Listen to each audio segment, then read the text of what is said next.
could have seen him. You know, the strange thing is, I don't even know if I want Alfie to be alive. What? Because if he is, God knows what that monster has done to him. Nah, bro.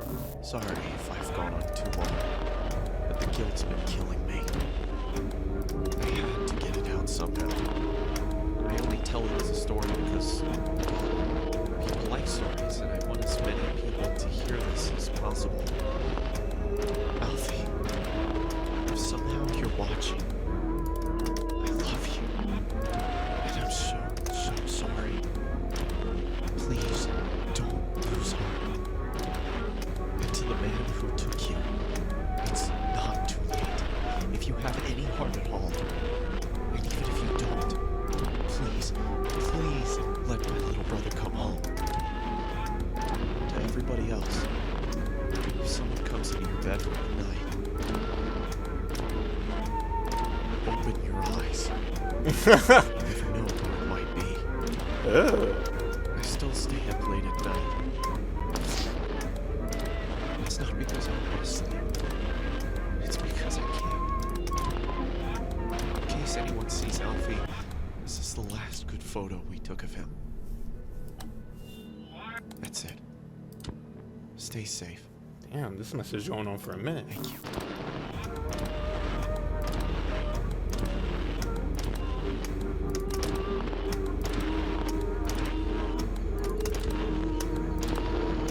My friend and I would go to this forest we found a few months ago. Damn, bro. It was a 20-minute Motherfuckers bike love ride. Camera Zero, don't they? Walk to get what we used Or to Channel Zero. We made a teepee as Holy our base shit. and even sharpened a few sticks in case we had to fight anything.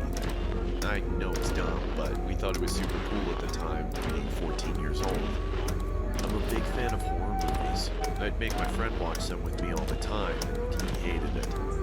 He would always get paranoid that someone or something was going to get us when we were there. That's how we came up with the idea to make a teepee with spears, so we wouldn't be attacked.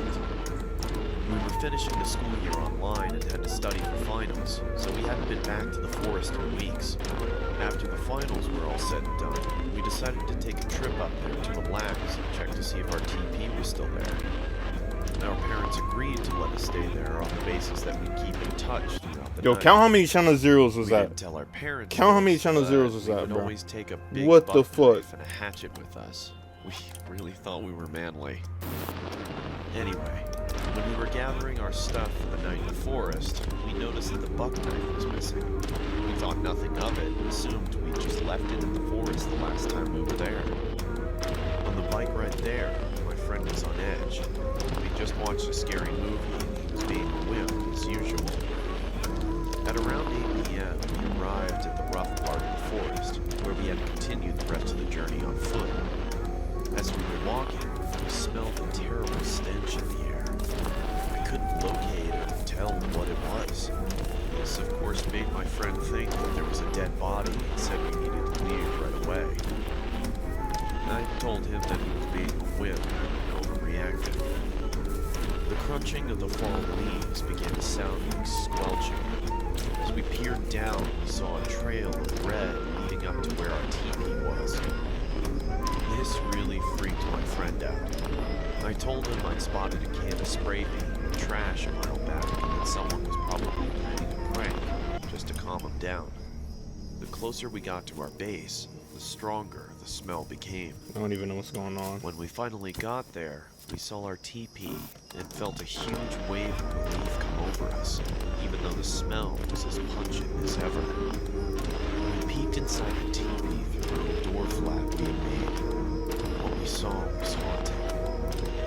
There was evidence of someone living there. The clothes looked like men's. They were huge. We continued to investigate the site. Behind the teepee was 2 rotting deer carcasses with a wooden spear in one and a buck knife in the eye of the other. At this point, my friend was already running back to our bikes, but I stupidly stayed for a little longer to scope out the area. I was greeted by a deep, monstrous voice. Would you like to live with me forever? The fuck? As I slowly turned around, I was confronted by a creepy old man. I couldn't even begin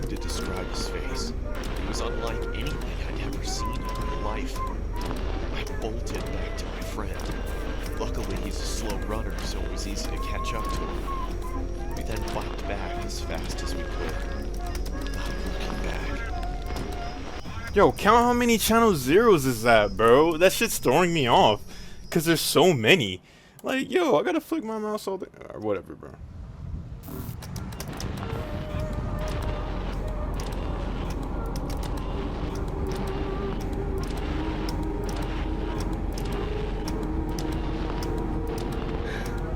How long before we get there? Sonya Blade? We've been in it for 11 days. You know what? The prison center? How long now? We'll get there when we do.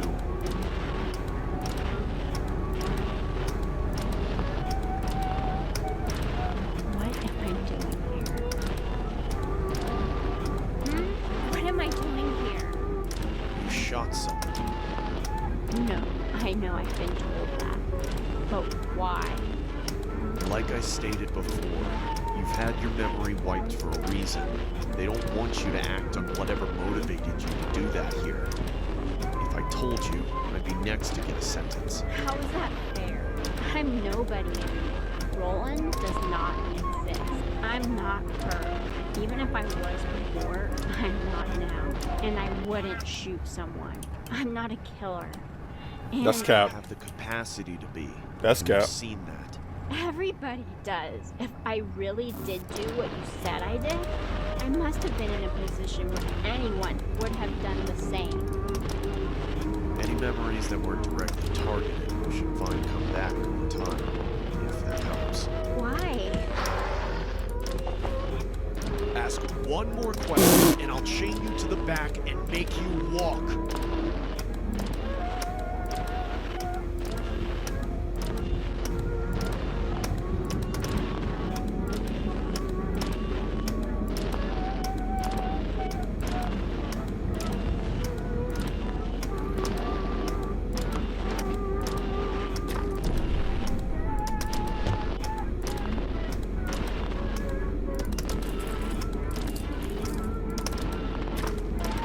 Good luck surviving the day. The day they told me I thought I had a life sentence. One day completes the life sentence of most people here. That's not fair. I'm sorry. I'll leave you now. Make any attempt to cling on to the vehicle and you'll be killed on sight. I almost sold. Wait. What do I do I now? almost sold. You won't survive alone. What the fuck out they here. talking about? The people in there might hurt you. They might not. But you won't survive alone. Or I'm getting distracted.